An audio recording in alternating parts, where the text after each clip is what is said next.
Hi guys, for this video overtime na naman. Overtime na naman para syempre kahit pa paano mabawas-bawasan nyo ang hiin.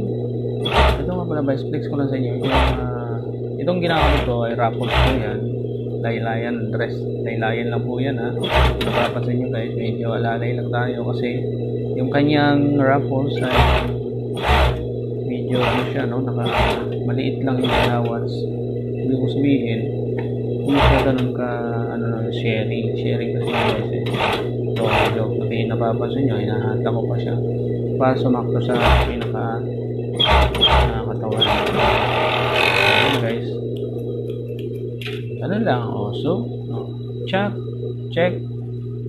meron na siyang pinaka fold sa laylayan.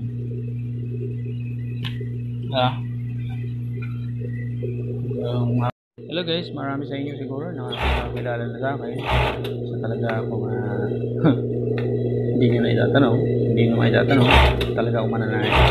Ngayon guys, marunong tayong manahin, marunong din tayo magtastas ng tahe. Mamaya guys, papakita ko sa inyo kung paano yung technique kung paano tastas ng tahe, hindi kayo nahihirapan.